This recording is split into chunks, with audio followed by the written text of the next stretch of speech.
I keep hearing women say a version of the same thing lately, and I want to read it to you almost word for word because maybe you guys have said it too.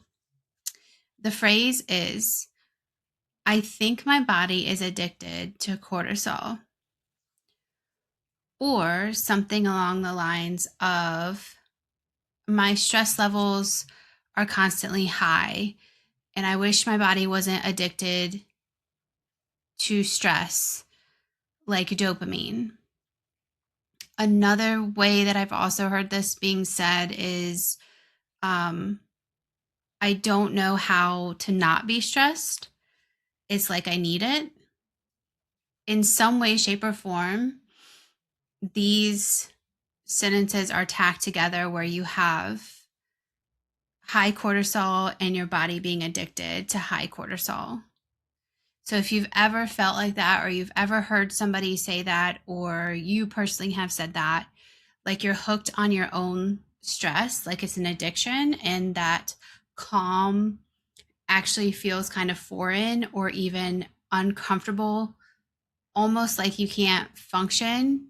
When you have silence, it's like you always have to be doing whatever the next thing is. There's this low hum of urgency that kind of runs underneath everything. Then I want you to hear two things today. The first one is that I understand exactly what you are describing, and it is real. That's a feeling that is not just stuck in your head, it's real. The second one is that you are also not addicted to cortisol, and that's actually not a thing. And understanding why it's not and what's truly happening instead is going to literally change everything about how you approach your healing. Because this whole, like, I'm addicted to stress, I'm addicted to cortisol, my body this, my body that, is a story that keeps telling you that you're at war with your body. And the true story, the one we're going to tell today, is the one that is actually going to set you free from all of that. So this episode, this is where we stop just dismantling the whole trend that we've talked about the previous 4 episodes, and we're going to actually start building this truth. Okay, so welcome to the real medicine of this whole hormone culture is lying to you cortisol trend that we have been discussing. Now, welcome back to Healing Her Feminine. I am Lindsey Alexis, a functional hormone and nervous system coach.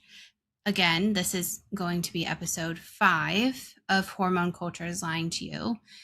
4 episodes in, guys, we have finally made it to the turning point. We have talked about the cortisol trend just apart from everything else. We have talked about the cortisol belly, the cortisol face, what that looks like, why that's a myth. We have talked about cortisol supplements and this whole bandwagon marketing of, I need to take these supplements to help level out my cortisol or to reduce my cortisol or fill in the blank.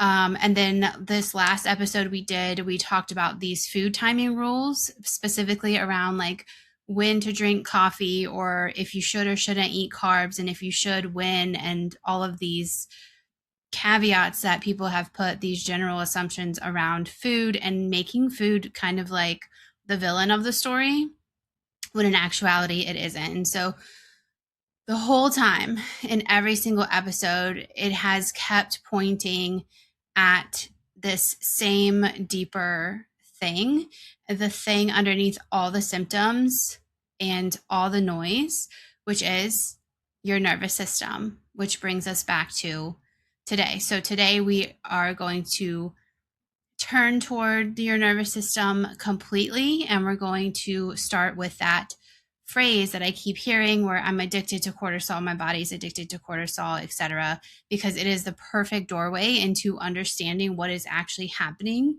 in your body and what actually is going to heal it. And this is literally the heart of this whole entire series. We do have a few more episodes coming out in the next couple weeks that are going to wind up or wrap up the series. So let's go ahead and get into it.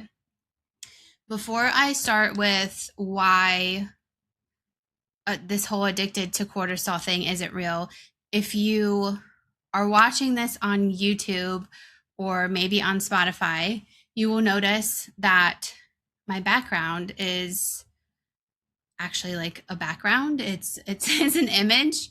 So while I personally hate doing this because the outline of myself is like, you guys can see it like comes in and out, and I hate that. It's annoying. I did want to show you what's coming up, which is why I have this image behind me. So if you're listening on Apple Podcasts or any other music streaming platforms, if you get a chance, pop over to YouTube to check out the image that is actually behind me right now. You can do that. You can do that at Lindsey Alexis Co. All one word. Lindsey Alexis Co. All one word. And that's on YouTube. But you can see the image behind me. So let me address the image. The image is of my 90-day program called Embody Her. It used to be called the Balanced Hormonal Healing Journey. And I feel like Embody Her kind of actually embodies the program a lot better. So I am running a new cohort starting in early September, and I wanted to drop this in here for you guys so that you can get prepared for that coming up. It is a group, small group program for women who are, like it says, other side, spiritually aware, high functioning, ready to feel calm, energized, and at home in your body without another rigid protocol. Because here on Healing Her Feminine, I am not about rigid protocols and these things. So basically the program is going to be, like I said, 90 days. And each week we will have 2 group phone calls. We will have one on a Monday and the other one on a Thursday. That first one is going to be about the integration aspect, like education and integration, like what we're doing for the week. And then we'll do a check-in on Thursday where we will actually do hot seats. And that is where you guys get your actual personalization from me. It is your actual coaching. And I switched it up from one-on-one coaching to this group setting because the groups that I have been in as of late, I'm actually getting a whole heck of a lot more out of because other women have similar problems or adjacent problems to what I am seeing. And through my coach coaching them, I'm actually getting a lot more deeper insight than I think if it was one-on-one. So this is coming out in September. There is a workshop before that. And I'll tell you this later in the episode too, but if you guys go check out the new body connection score, I mentioned it in the last podcast episode, you're going to get all the details for all of these things coming up as well. And again, all of that's going to be in the show notes, and I'm going to mention it again later in the episode. I just wanted to address why there's a picture behind me this time instead of my normal background. So back to the episode for those who aren't on YouTube. Why we are addicted to this cortisol. Why are we saying this? So let's address the entire phrase just head on, okay? With honesty and compassion, because that's what we do here, right? We're going to break it down and we're just going to be real about it. Physiologically speaking, your body cannot be addicted to cortisol the way that it can be addicted to any other substance, especially when we talk about dopamine and this whole reward type system. Okay. Addiction in the typical sense involves this reward pathway. It's a craving and a reinforcement kind of loop, usually around dopamine, which is why people say, oh, it gives similar things like dopamine. So what you're doing in this case is you're chasing a hit, you get relief from it, or you get pleasure from it, and your brain wires itself to seek more of whatever that is. And that could be positive and that could be negative, right? So Cortisol does not work that way. It's not a reward chemical, okay? It is a stress hormone. It comes from your adrenal glands. They release it in response to a signal that you need to move, right? Fight or flight. You need to do something. So there's no cortisol craving circuit like there is with dopamine. So the literal claim I'm addicted to cortisol, or I'm addicted to cortisol like dopamine, or cortisol is like dopamine. Like I personally have even heard my coaches say these things. Okay, it's not physiologically accurate. Like it can't happen like that. So as soon as you hear somebody say that, let it go in one ear and out the other, because it's not true. But it's also important to know that the feeling behind the phrase, right, is pointing at something that is real. Okay, let me tell you what's actually happening, because it's going to be more accurate and hopefully more hopeful than thinking that you're addicted to something that is incapable of being addicted to.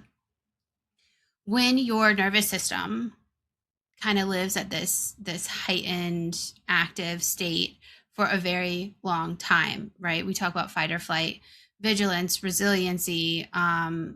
You're always on the go, right? Go, go, go. That kind of state becomes your baseline. Your body will recalibrate itself and treat that activation, that activated state, as the new normal. So it's like living next to train tracks, right? Eventually, over time, the train noise stops registering as loud, and they just become a part of your normal daily life. You get used to it. Your stress state becomes a familiar set point. Same thing. So here's the key part. When something is familiar, your nervous system is going to read it as safe, even if it's not actually good for you. Okay, we talk about toxic relationships. We just did a whole episode, a few episodes back before the series, about how heartbreak lives in your body, right? You guys can go check that episode out. But same thing, I asked a couple questions to our guest, Sarah, during that time. And this is exactly what she said. Even if it's not good for you, there is an addiction piece to it, okay? Because it has become familiar to your nervous system, not because there's actually that dopamine like there would be in the relationship. So familiar, like I said, is predictable, right? It creates that safety.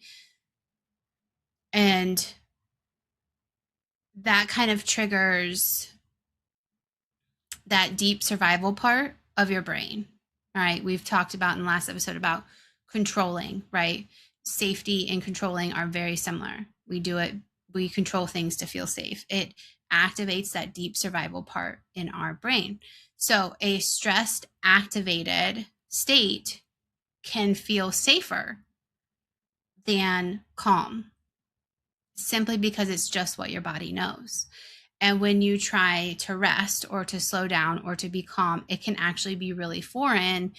It can feel wrong. It can even feel threatening because your system isn't calibrated for it.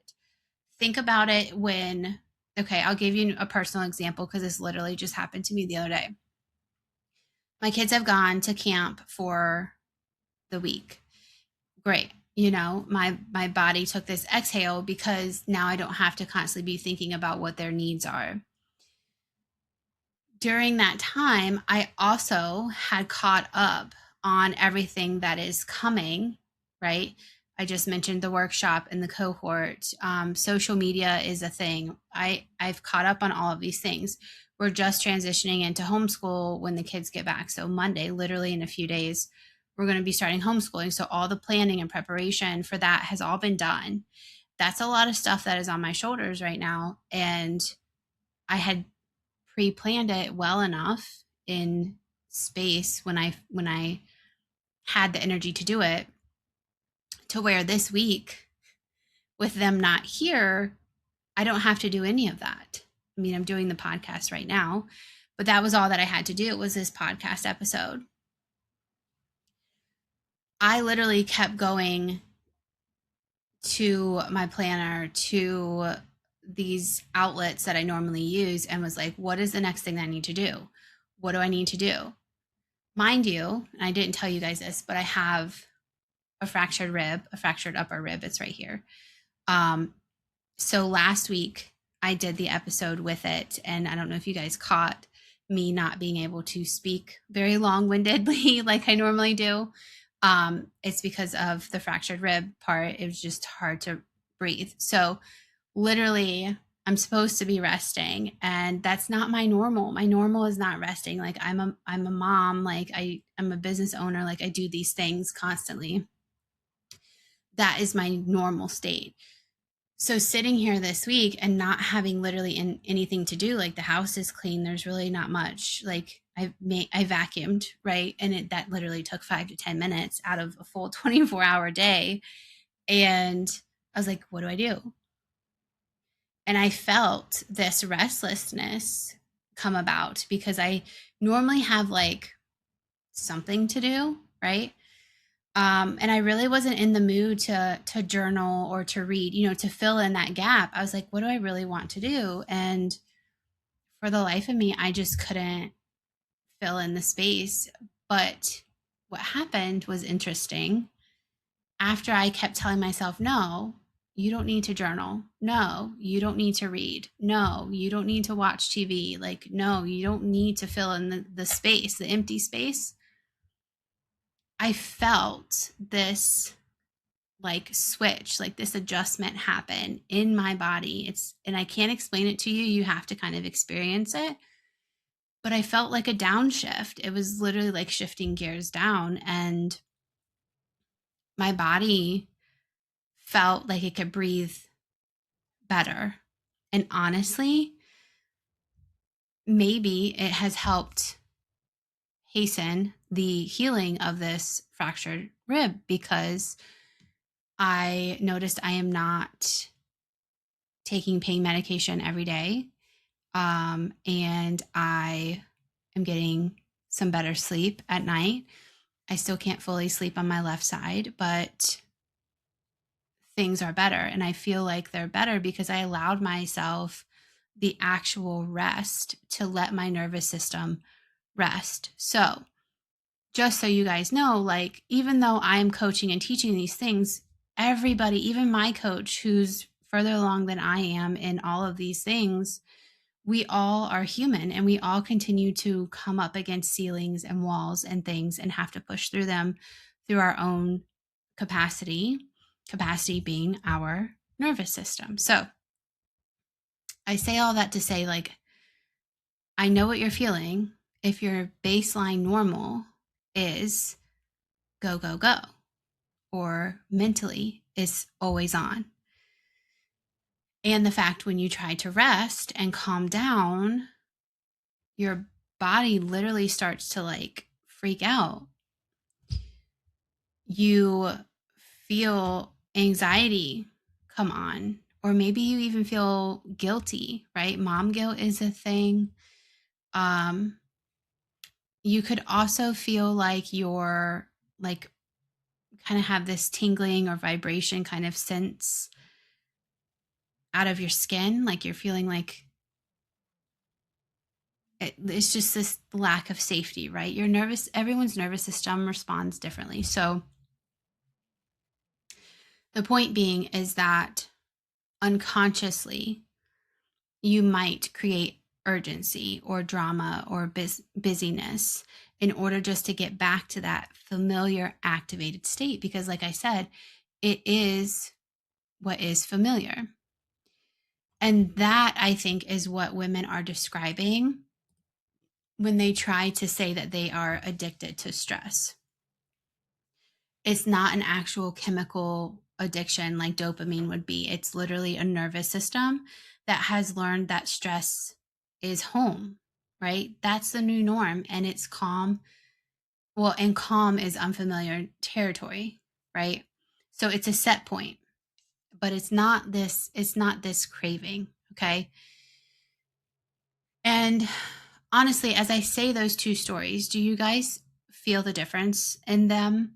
Like, I'm addicted to cortisol. It makes your body sound like it's broken or it's malfunctioning, like it's doing something that you have to overcome. It's a problem to solve, a problem to fight against, versus saying my nervous system learned that stress is home. That makes your body sound like what it actually is. Your body's adaptive, it is protective, it is capable of learning something new. So one story is like this fight, this battle, this war, and then the other one is more of a homecoming. And honestly, only one of them is true.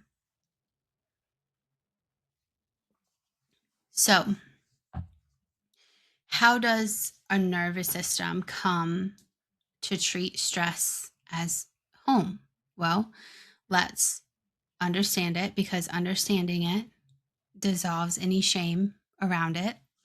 Your nervous system is shaped by your experiences, especially the ones you had early on in childhood.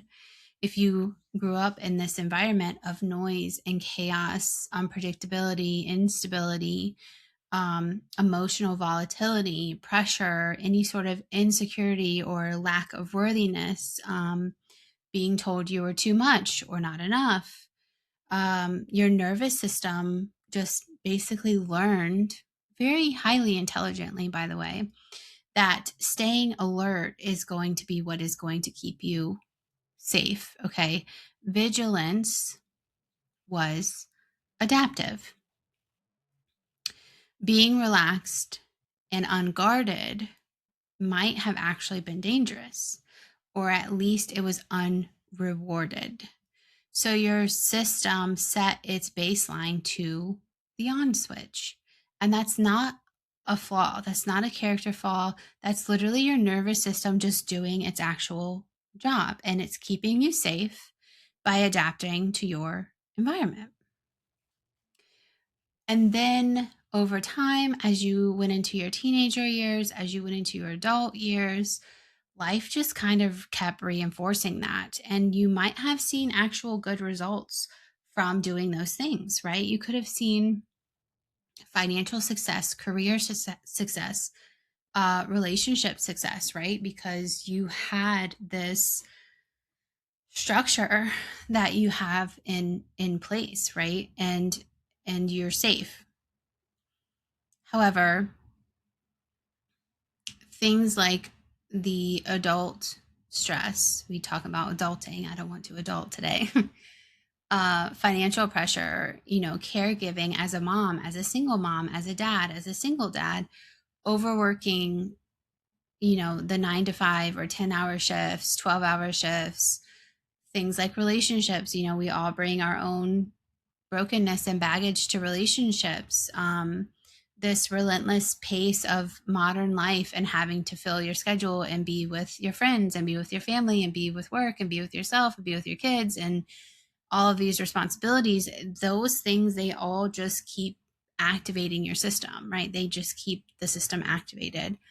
And the vigilance or resiliency that a lot of us wear as these badges of honor, like, oh, you're so resilient, that started as childhood protection, and it becomes this lifelong pattern, not because anything is necessarily wrong with you, but just simply because your system never got that sustained signal that it was finally safe to just stop or stand down. So for some of you, there's a specific layer here. Some of you are mothers of children whose own nervous systems are dysregulated or have health conditions that keep you personally in a state of alert. You guys know my son has type 1 diabetes. Like, I'm constantly aware of what he's doing or what he's eating or what his blood sugar is or how stressed out he is or how he's functioning in school or out of school or how his friendships are. Like, so many of the things in his life environmentally affect his diabetes and whether his glucose is high or low, even though it's rarely low. But yeah, just that alone. So a lot of women out there, you guys are moms, and you know your children are sick in some way, shape, or form, or they have ADHD, or they have autism, or they have bullies at school, or they're getting societally introduced to things that you didn't want them introduced to, and you're constantly monitoring. You constantly have this on state of alert, like I mentioned. So some of you have been in that alone, in this survival mode for so long. Then we bring in financials, right?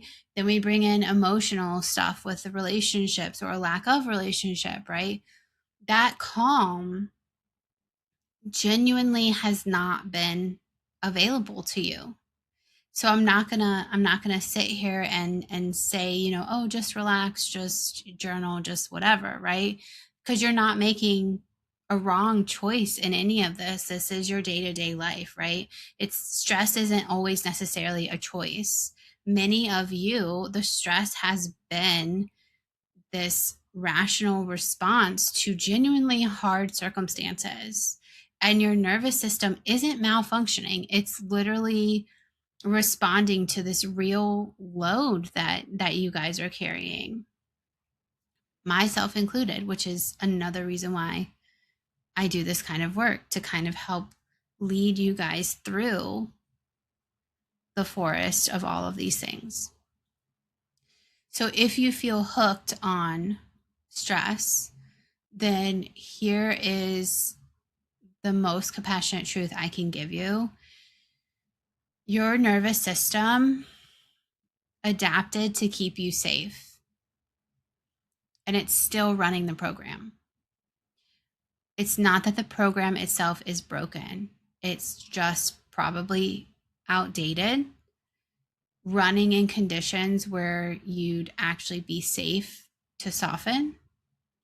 But your body doesn't know that yet. It doesn't know that it's okay.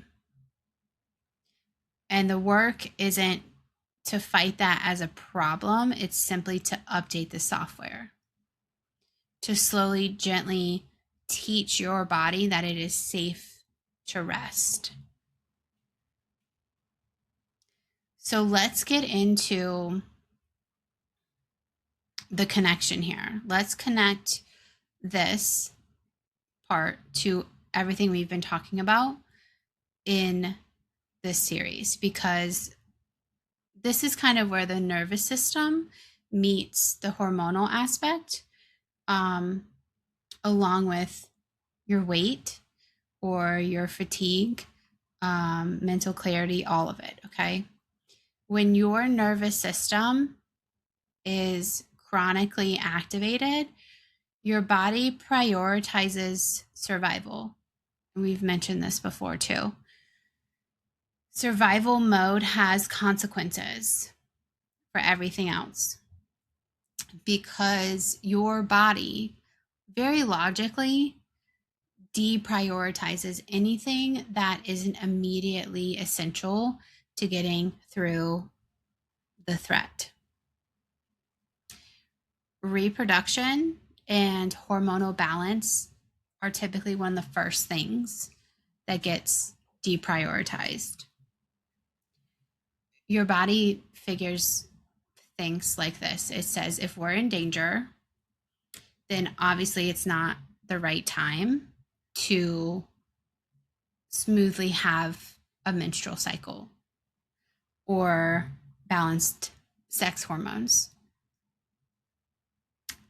So your cycle gets disrupted. Your PMS symptoms, they worsen to the point where actually over time fertility can be affected, because your body is literally saying, like, it's not safe enough for me to carry, develop, create, engulf even an entire new life species within me. Right? Think of all of the processes your body has to go through in order to maintain a healthy baby inside your body. It's a lot. Personal experience alone, there is a lot of things that happened and very differently for each one of my pregnancies that if I wasn't in the condition that I was in at the time for both of them, those pregnancies would have been awful.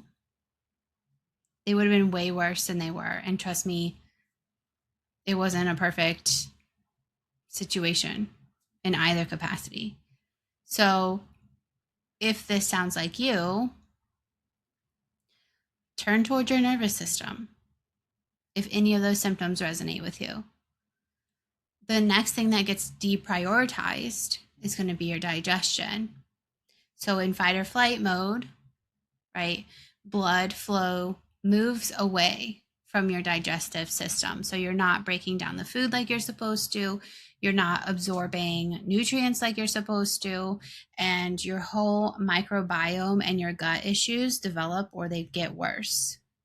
Because your body figures you're running from a bear or a tiger and there's no reason for you to digest food or eat leisurely or like enjoy food as it is. Like it's literally running from a threat, an unperceived threat to you, but a perceived threat to your nervous system. Again, it is a logically thinking aspect of your body.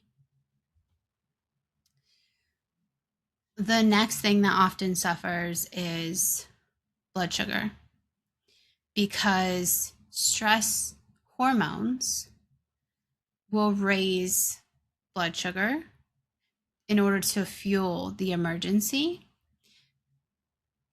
which will then contribute to insulin resistance and the stubborn weight we talked about in the belly episode. Your sleep is another thing that gets deprioritized, because a system that's highly on alert all the time, it won't easily drop into deep sleep.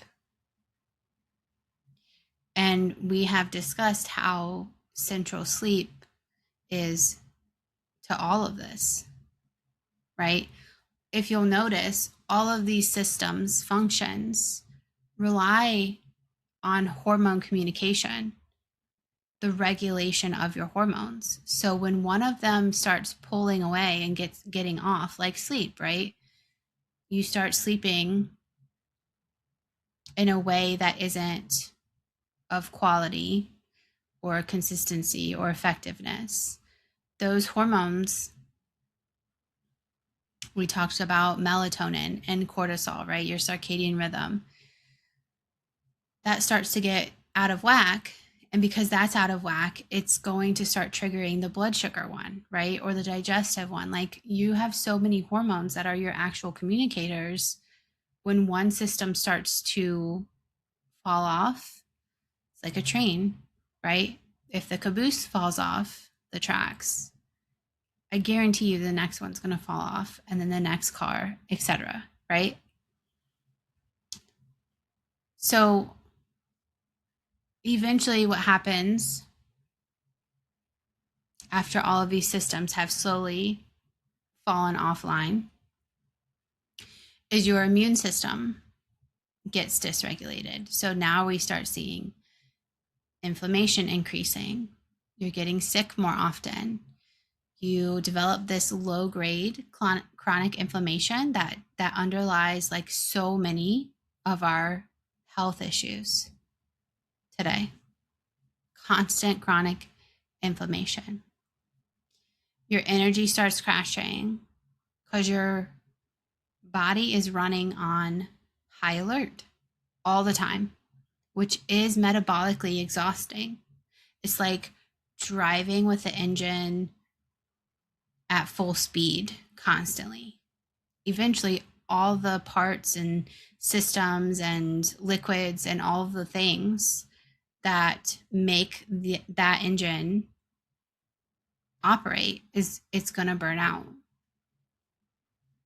So almost every symptom that we have discussed across this series, the way your weight won't move, the way you have fatigue, the way your cycles are disrupted, sorry. Gut issues, poor sleep, anxiety, all of these things trace back to your nervous system being stuck in survival. Cortisol is not the villain, and neither is your nervous system, right? Cortisol is just the messenger of a nervous system that doesn't feel safe. So, address the safety, and the whole cascade begins to shift. That is the root. The entire trend has been distracting you from your nervous system. Okay. So now you're probably asking, all right, this is all great. I get it. Yes, this sounds like me. And you might be asking, what do I do? Right? How can I teach my nervous system that has been on alert for many, many years, maybe even decades, right? That it is safe to come home and feel calm again, okay? All right. I want to set an expectation first because it matters. Sorry, guys. I need to see if I can switch this because it's bothering me. All right. It's not going to let me. Okay. It looks like we are stuck. All right. We're stuck with this background. It's just annoying me how it's like reflecting on the screen. Like it's moving. Anyways, for those of you listening, like this isn't going to be a problem. All right, expectation, right? Here's the expectation. This isn't going to be a quick fix. Your nervous system is definitely not a quick. Think of it this way. It took many years of repetitive patterns and habits over, like I said, many years, decades even, since you were a child, right? If you're in your 20s, 30s, 40s, like that's how many decades we're talking. It's going to take time to downregulate your nervous system. There's no quick fix for it. There's no pill for it. There's nothing. Okay. And again, those options, even if they did exist, is you being in control again, right? It's you wanting the quick fix. It's you wanting, you want it now, which is completely against your nervous system. It's you forcing instead of relaxing. It's you controlling instead of feeling safe. So even if there was, you're still doing the thing, right? It's like,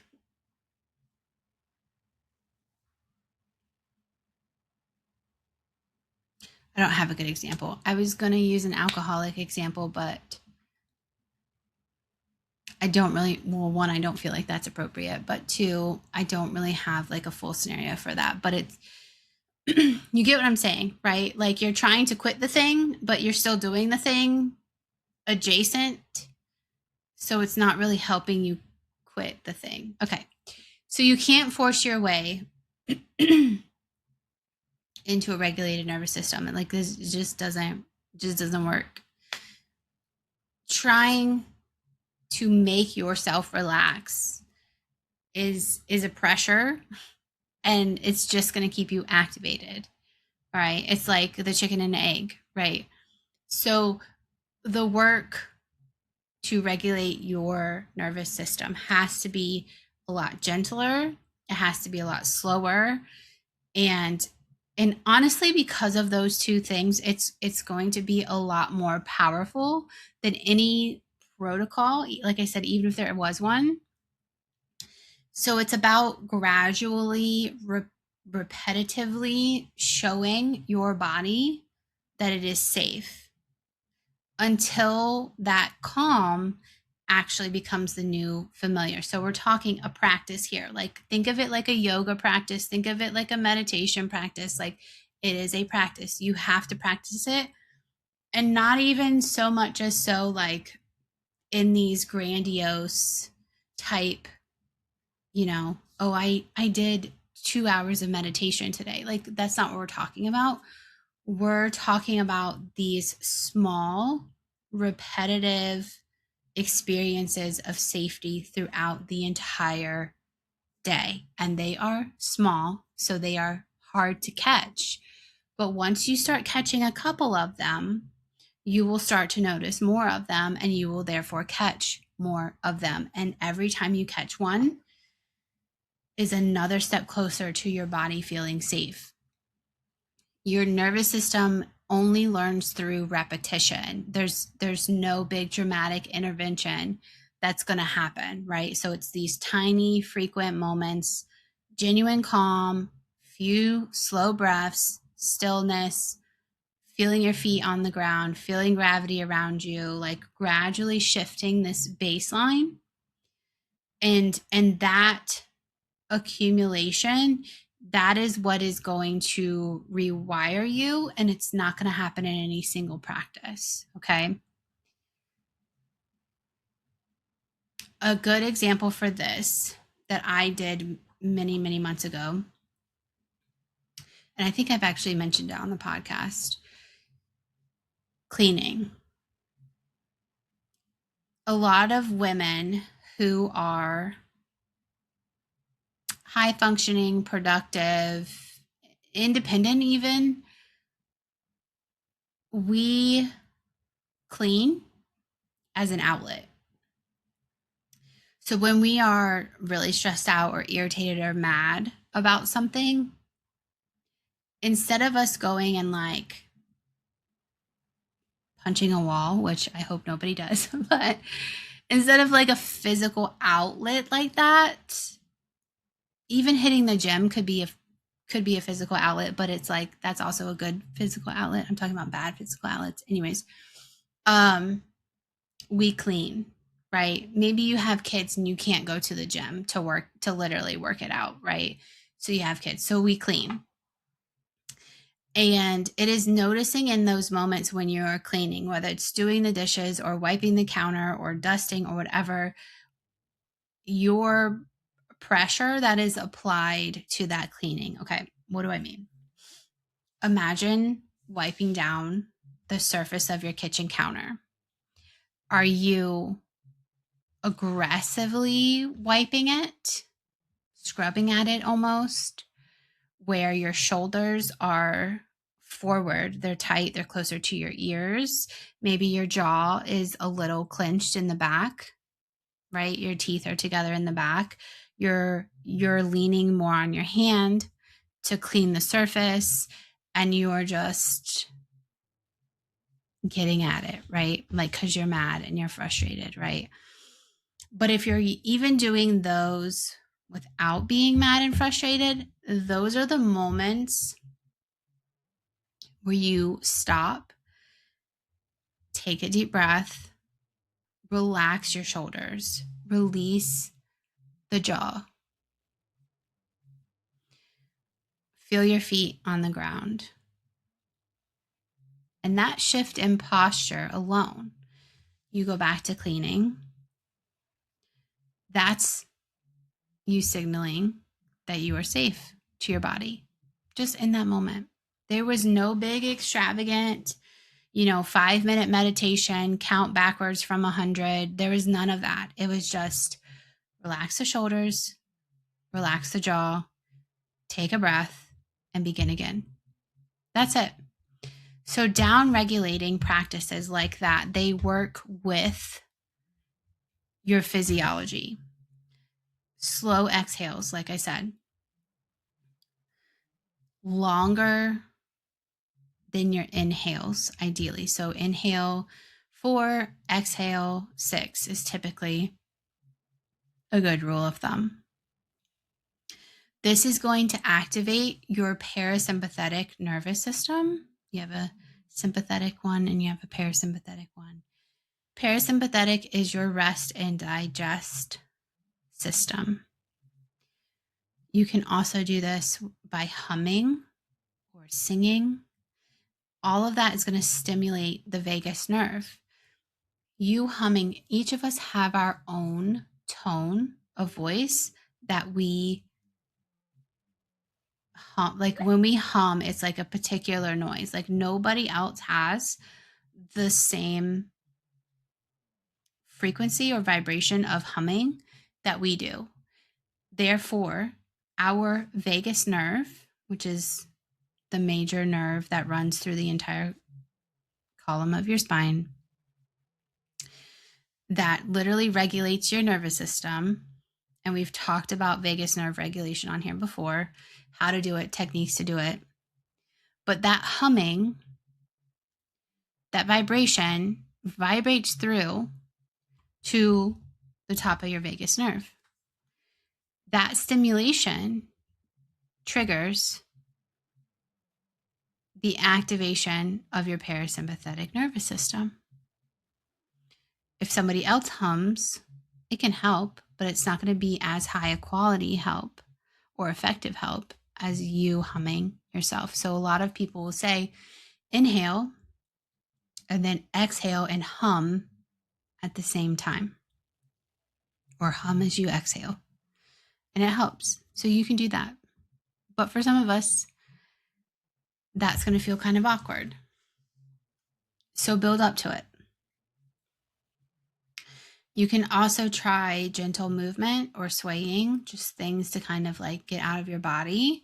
A lot of the coaches that I have worked with for nervous system health or healing, they do a lot of body movement work. Okay. It can be giving yourself a hug. It could be tapping. Tapping, basically you're tapping on different points of your body that trigger different sensations to help down regulate your nervous system. Getting up and dancing, listening to some music, like it, you know how you feel when you're like good in a good mood and you're dancing and you're vibing. Like these things are your nervous system being signaled that it is okay, that it is safe, that we are not being chased by a bear or a tiger.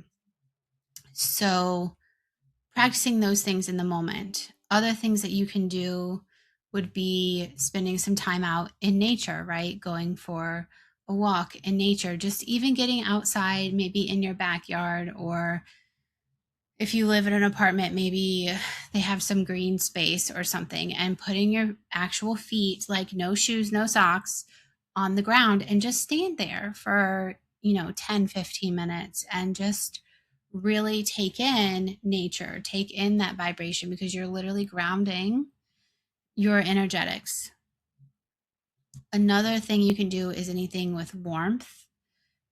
Think, warm fuzzy blankets. Think, warm teas or coffees, things like that, that activate that calm, right? We feel more calm when we are warm. You could even take a shower, right? Showers are great.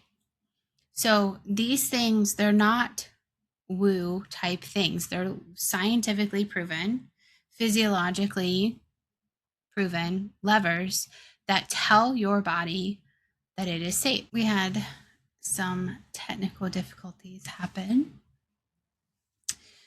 So let's get back on track. Co-regulation. This one's big and under discussed. Your nervous system regulates partly through connection with other safe, calm nervous systems. Being with a calm person, a safe friend, a loving pet, a supportive community, all literally help your nervous system settle. We are wired to regulate together. It just is. We were not meant to be alone, especially extended periods of time. Isolation keeps you activated. Safe connection is going to soothe you. So, for those of you who do isolate, and it's okay to isolate every so often. Personally, myself as a projector, it's actually required that I isolate because I am also an empathic person. And so I tend to take on energies that are not mine. But as a projector alone, we have waves of energy that come and go. So I can tolerate, be around, and excited for people when I am on that energetic wave. But when I am at the bottom of that wave, where I just need some time out, right? So if you are someone who is isolated, then this is worth taking seriously because your nervous system may be struggling partly from a lack of co regulation. Feeling your feelings instead of overriding them is a huge, huge source of chronic activation. This unprocessed emotion, the stuff that you like push down in order to keep functioning, um, letting yourself actually feel and move through those emotions in a safe way or in a safe environment, it's actually going to release activation that is stored in your nervous system. And the body keeps the score of all of these things. Okay. So we're not just talking just your nervous system. Like this stuff shows up in your health, it shows up in your muscle tension, it shows up in your ability to think clearly. You have to allow yourself to feel all the feels and let it go and surrender. And right here, I do kind of want to pivot because having community really helps with this, right? Having your inner circle of 2 to 3 friends that you can actually let yourself be you authentically, fully with is genuinely important. And also having faith is also very important here too, because there's a lot of things that are battles or struggles between you and source, whoever that is for you, whatever that is for you. There are a lot of energetic battles and spirituality battles that your friends are not meant to help see you through it because they just don't resonate. And that's not necessarily a problem. It's just a matter of fact, right? So there are things you can bring to your friends and they can actually help you. There are things you can bring to your family, they can actually help you. But there are other things that simply have to be worked through or spiritually given up, surrendered to God, universe, source, whatever you believe in, because you don't need to be carrying it. It is out of your control. So having these outlets in place when it comes to healing through trauma, healing through your emotions, it's going to help your nervous system ultimately heal and feel safe in the long run. You keep those things stored and boxed up inside and not working through them, and it's going to show up in health problems at some point or another. I can 100% guarantee it. So, enough sleep, enough food, reducing actual stressors where possible. These are the common things that you hear, right?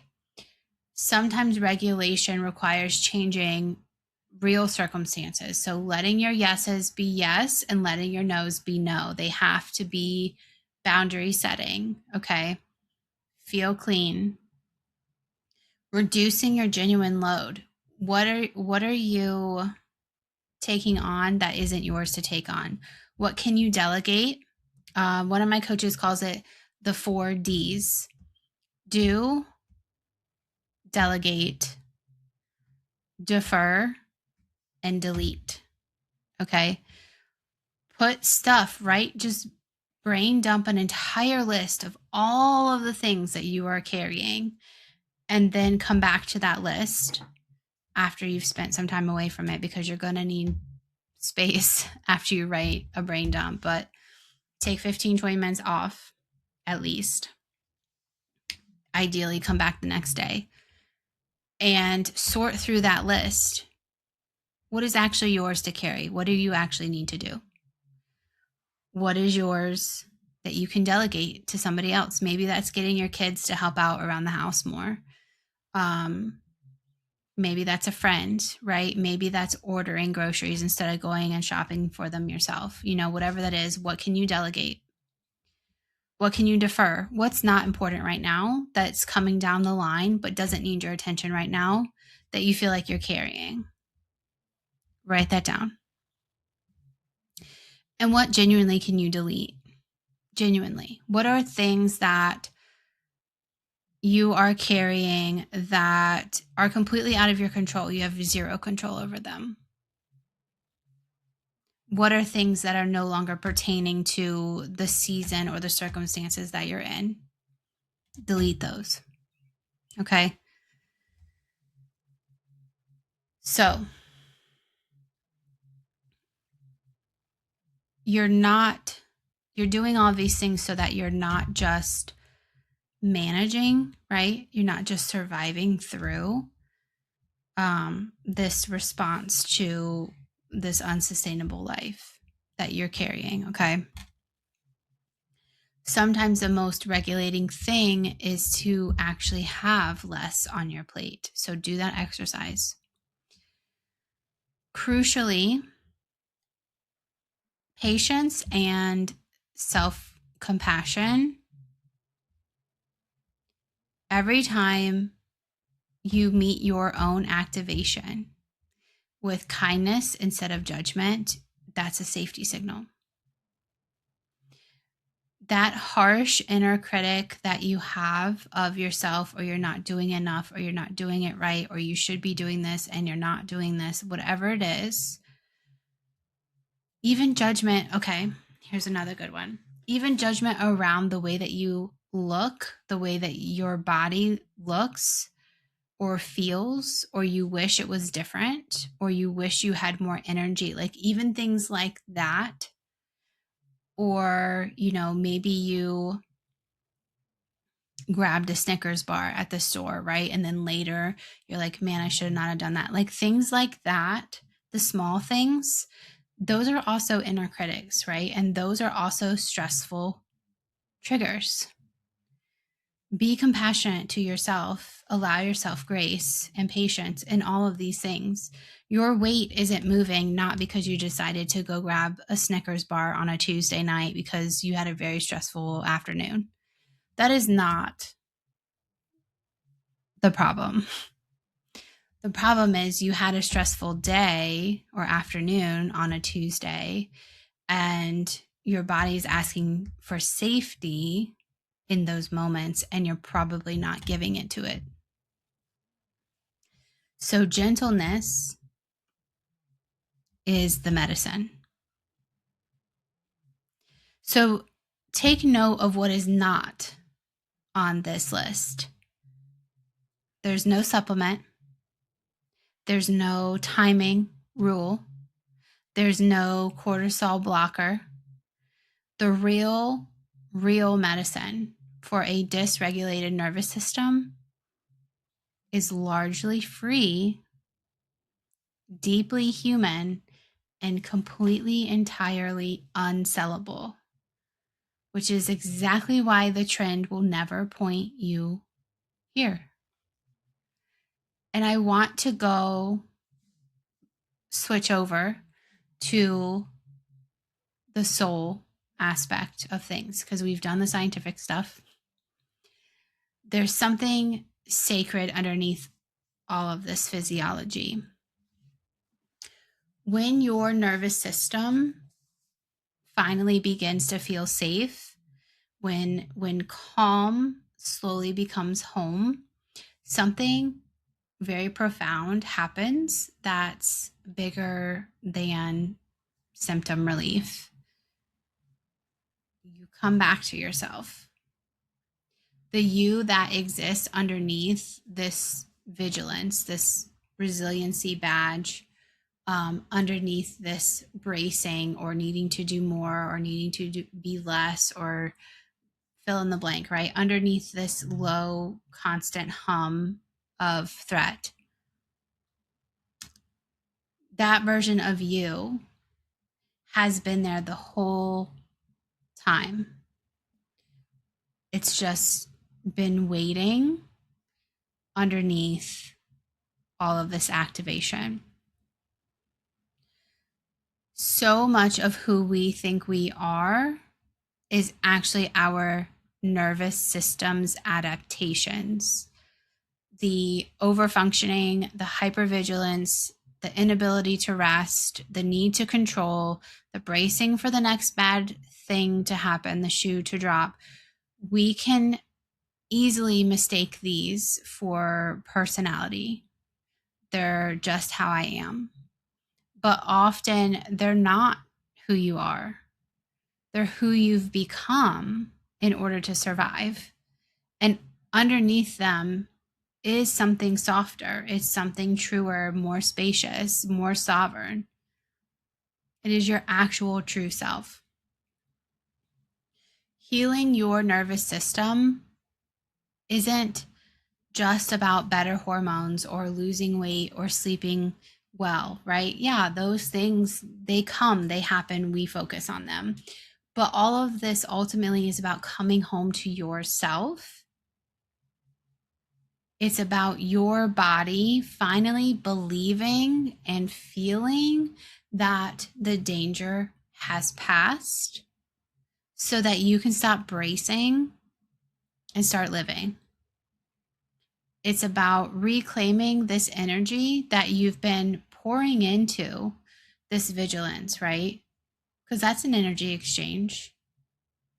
It's about taking all that back, right? Reclaiming it and getting to spend it on joy, on freedom, on presence with a CE, not a TS, although you could. But creativity and love and happiness, like so many good things in this world. And here we are pouring energy into things that are ultimately out of our control, things that don't give us joy. Many of us have learned that, how can I put this? We were, as women or girls growing up, we were always told, we grew up in this era of you can do anything, right? This empowerment movement of, oh, women are strong, women are independent, when women can do anything a guy can do, women are this and that, right? We grew up in this era that taught us that we could be engineers, we could be astronauts, we could be, the things that the guys were mostly, right? And what we ended up doing was we said, bet I'll go be all of those things, right? So learning that calm is safe is genuinely a new concept for us. So you might grieve a little, realizing how long you've actually been activated. How much of your life, how many years have you spent bracing? And that grief is okay. It's part of it, right? You have to release it, feel through the feels.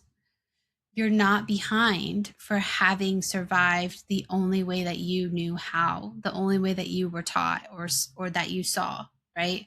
You're not broken for having a nervous system that just simply adapted to life being hard.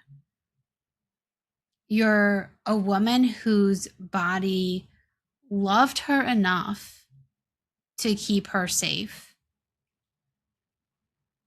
and who now gets to teach that same body that it's finally safe to rest. And that's not going to come in a protocol. That's a homecoming. And it is available to you, starting with the very next breath that you let be just a little bit slower, more intentional than the last one.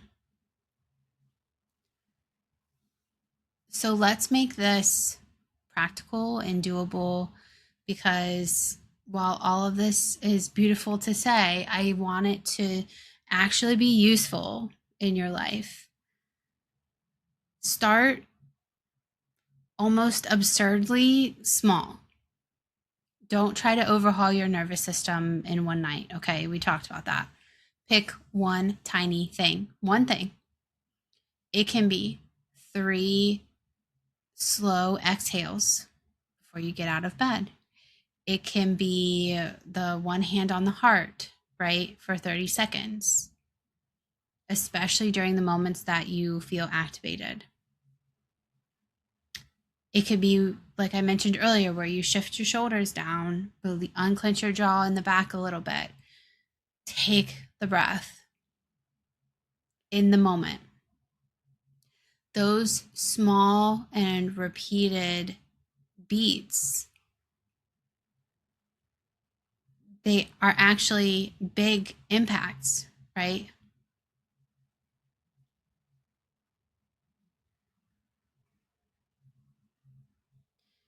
And that will always be better and more habit forming than doing this grandiose thing once or twice a month. So practice the long exhale, do it several times a day, breathe out longer than you breathe in.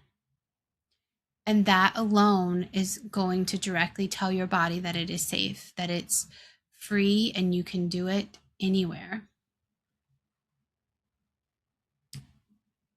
Notice your stress is home moments. When you feel restless within the calm.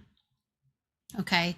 When you start to create urgency, when rest feels uncomfortable, just like I said earlier, how I had those moments where I literally had to consciously tell myself, no, we are not filling it in with a journal prompt. We are not filling it in with a book to read. We are literally just going to sit here and rest. I honestly, in that moment, I think I turned on some meditation music on YouTube, and I like almost instantly fell asleep because my body needed rest, because I've been avoiding it because it's not me. I mean, I rest when I need to rest, but like I don't rest often, if that makes sense, like multiple increments. I rest like once or twice, like throughout the week. Again, feeling the highs and feeling the lows of my projector waves. But like for me to intentionally like be silent and rest and just lay down and just see what happens kind of thing, like it's rare for me to do. So I feel you and I see you. Notice it when those things feel uncomfortable. Notice it without judgment and just say, oh, I see you. I see that you feel unsafe right now in this calm.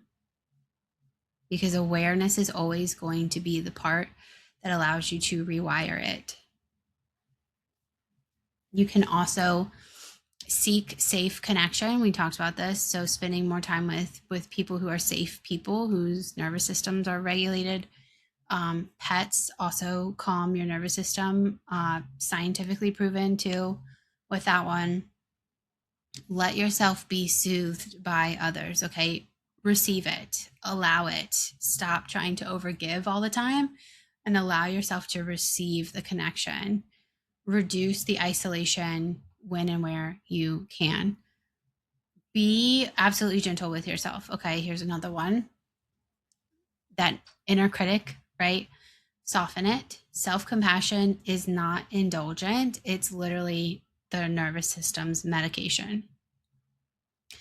And then, like I said too, where you can actually reduce that load, do that 4D prompt that I told you about, and honestly look really honestly look at whether some of that stress is genuinely unsustainable for you. And if a cleaner yes or a cleaner no is something that you have to put in place, because that might actually be the most regulating thing available to you right now. Now, here's where I want to point you guys towards the next step. Because nervous system work, while it is very simple, is often hard to navigate it alone. So even personally myself, I did not walk this journey alone. I've had at least 3 different coaches plus 3 to 5 books that I can actually quickly think of that have helped with regulation. Actually, could be 4 coaches. Anyways, I've had help, right? 90% of the time, it's not that we don't know how to do something, it is the consistency and the accountability that we need. Okay.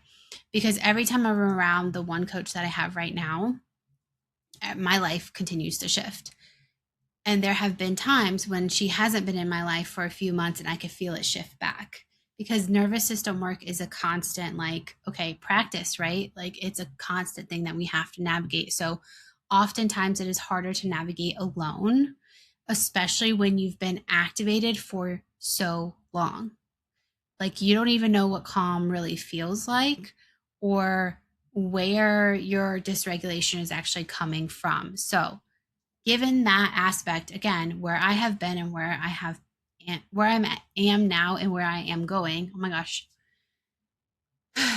that is exactly why I recently created the body reconnection score, because I feel like that was more valuable to you than my 7-day morning rituals. While that is a great place to start if your mornings are dysregulated, if your whole day is just chaotic, this body reconnection score more tends to pinpoint your nervous system, which ultimately is like I said, the very foundation that a lot of us need, more so than how we are actually starting our mornings. So it is a quiz, it is free, and it literally will take you less than 3 minutes to do. Like I promise you. It's maybe 10 to 12 questions, and it's not that hard. It's multiple choice.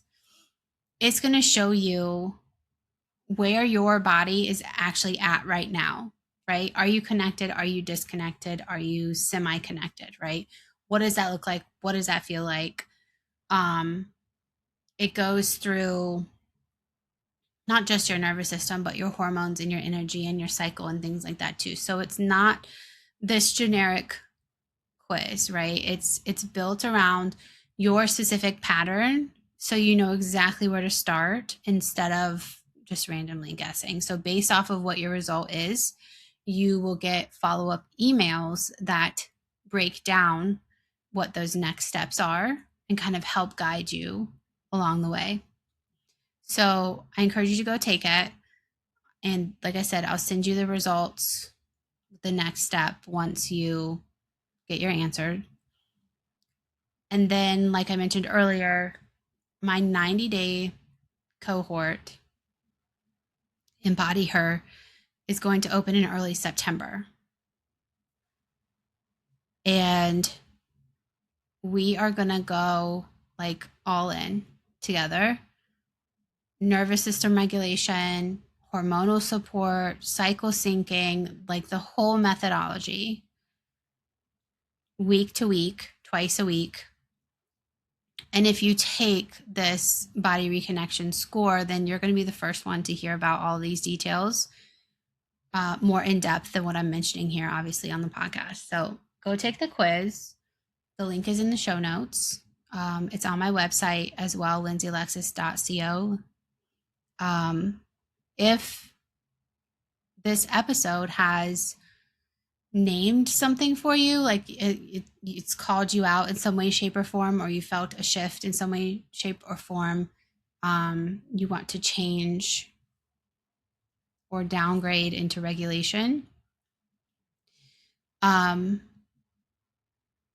then I would absolutely be honored to help you begin teaching your body that it is safe to come home to itself. And that literally is the heart of everything that I do here on Healing Her Feminine, and as well as the coaching programs, right? So lindseylexis.co has all of that information as well. So all of that said, here's the practice that I want you guys to try for this week.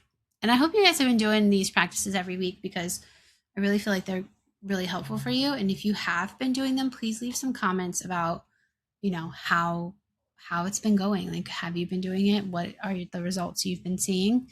You can also DM me on Instagram at the Healing Lifestyle.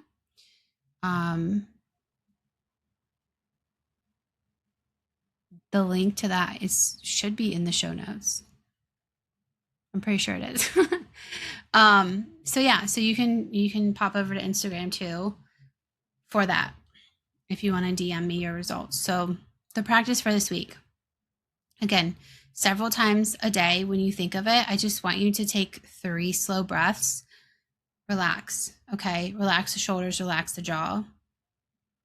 Breathe in for 4, exhale for 6 or 8, whatever feels comfortable, and just do 3 of them. That's it. As you do, silently offer your body one phrase. It's safe to rest now. That's it. Just remind your body. You don't have to believe it yet in your head, all right? But your nervous system doesn't learn through whatever your beliefs are anyways. It learns through repetition. So just keep offering the breath and the phrase. A little safety signal again and again. You're not forcing calm. You're gently, patiently teaching your body a new way home. And it's 3 breaths at a time. So let me bring us home, which feels like the right phrase for this episode. You're not addicted to cortisol. Stop saying that. Stop believing people who say that. Your nervous system learned that stress was home. That's your baseline. And at some point, staying alert is what has kept you safe. And that's not a flaw. You don't have to fight it. You don't have to go to war with your body. Nothing. It's literally an adaptation to honor and gently update. It's a software update. Treat your body like a computer. It's a 2026 update.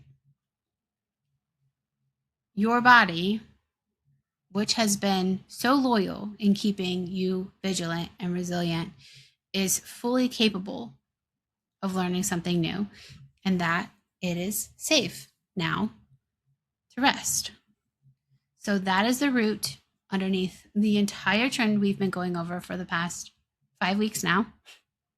It's not a supplement. It's not a rule. It's not some number to optimize. It is literally nervous system safety. A woman coming home to herself. So thank you all for being here on this one. It is, again, it's literally the heart of everything, is the baseline. Thank you for being willing to trade in this whole battlefield that we've been dealing with and trading it in with your body coming home to itself. Now, next week, we're going to go even deeper into the work with, or how to work with your body instead of against it. So again, we're going to be talking about cycles, cyclical living, and the idea that your body has a rhythm that you just were never taught to honor. And that's going to look amazing on a lot of you, because a lot of us don't know about our personal rhythms. So until then, please be gentle with yourself. Again, take those 3 breaths in the moment. It is safe to rest now. This is Healing Her Feminine. I'm Lindsey Alexis. Y'all take good care of yourself.